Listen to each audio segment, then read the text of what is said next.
Here are the horoscopes for the week of the 7th to the 13th of May 2018. We had a very big Scorpio full moon, which always comes along at this time, and it's a bit like a depth charge really. So we're going along happily in the month of Taurus.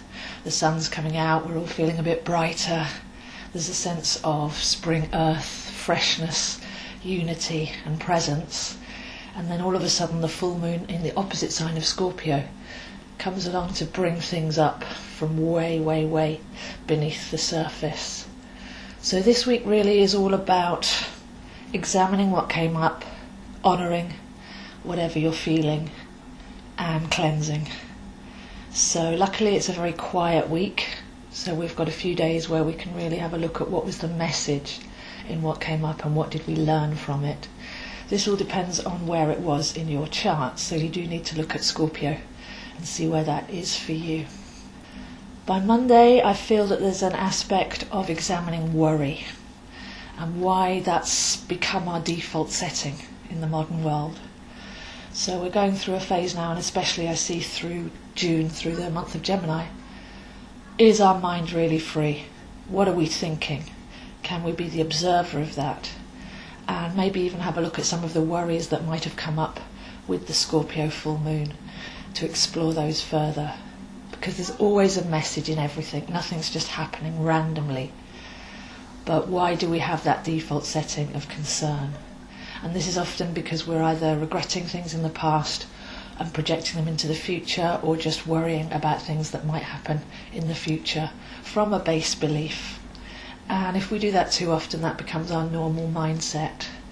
So on Monday, maybe have a look at what your most repetitive worry is. Where does it come from? What are you creating by expecting that to be your most probable future? And is that even true? Tuesday, Wednesday, we're turning our energy inwards, and there's a great feeling here of regeneration and reconnection with our energy body and our deeper selves.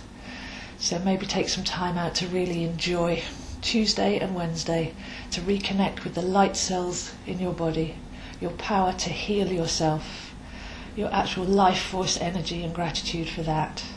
Maybe imagine every cell in your body vibrating, highly energized and cleansed. Because if we've done the work with the Scorpio full moon, we're allowed to let go of whatever came up. We don't have to hang on to it. So from the Scorpio full moon to Monday's exploration of worry and concern and what our minds are doing to us and creating, we then go deep into the Taurian energies on Tuesday and Wednesday to actually let some of that go and feel lighter and brighter. Wednesday also holds the Sun opposite Jupiter, so this is a very sovereign, majestic combination. And opposition doesn't have to be difficult, it's finding the fusion between the two. So the Sun is our life force energy itself, and Jupiter is where we've got to expand into it. It's our expansion, it's our majesty, our sovereignty. So to have those two together in an opposition is kind of together if we can accept the space that we've created, and then from the place of the deep imagination, because Jupiter's in Scorpio, see where we want to expand, see what journey we're on, and see if we can step into our magnificence. Thursday also looks quite happy and simple. There's a presence now. If we are starting to observe the mind and we can bring up those thoughts and examine them, then that leaves more room for us to be present in the heart. So happiness in the present moment, stopping to be grateful for the simple pleasures of life and enjoying them. This is very much the energy that Taurus offers us.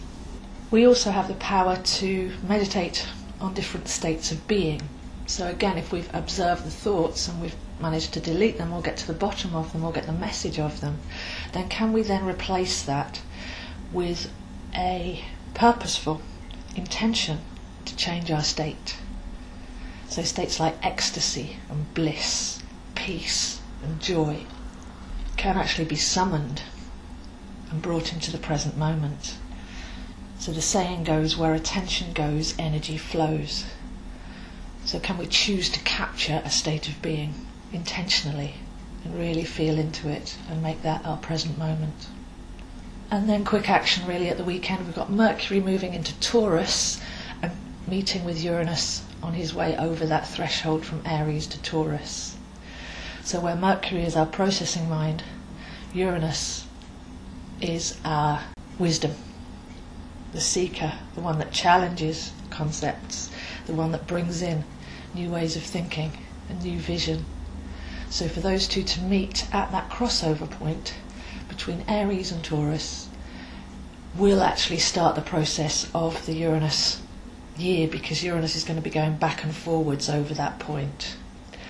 So Aries is the quick mind, it's that dynamism, it's the energy, it's the thrust, how we're thinking, it's the neural pathways firing in our brain with Uranus in Aries.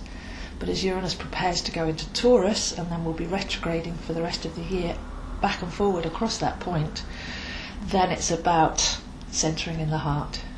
It's about the present moment, gratitude, what we're growing. So if we've had the vision, then are we going to plant that and actually start to grow something of great worth? So Mercury will light the candle on the cake of that particular story by the weekend, and I feel that comes in sudden and complete transformation.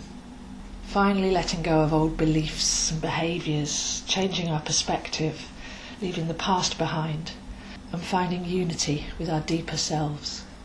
So a recuperation of a week really, whatever the Scorpio full moon brought up for you, examine it on a mental level on Monday, and then throughout the rest of the week practice deleting anything that's not serving us. Take the seed of awareness forwards, but there's room to expand now. We've made the room. So with the Sun and Jupiter saying step into your space, be the king or queen of your world and come from that place of majesty. We've had quite a few years of examining the victim story, and it's really time for that to go now.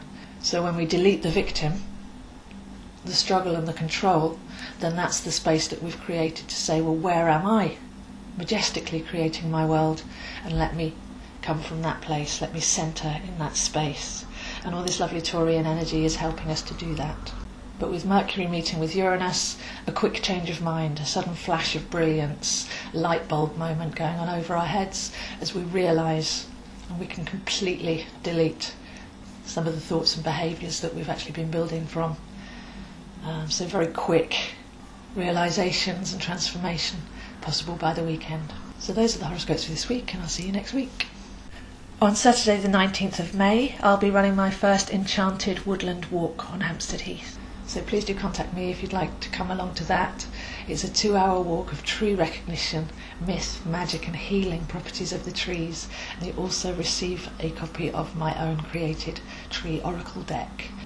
I'd love to meet you one-to-one or over Skype if you'd like to start to explore your own chart or explore it further, see where these energies are happening for you, what's coming up for you, and reconnect to the natural spirals of time. So I'm available for readings or coaching sessions to help you reconnect with your soul plan and live a more harmonious life. I also have all my online courses, and just to let you know, on my big course, the 13-module course, you can actually take one-off modules if you want to brush up your knowledge or there's particular areas that you're interested in. So I have the big astrology course with a 3-module foundation, and then you can continue to do the whole thing. I've got a trinity of tarot courses, a couple of courses working more closely with the moon cycles, and a course which involves working with the elements and feng shui to harmonise your life and your home. So for any of that, please do contact me, zoehine7@gmail.com.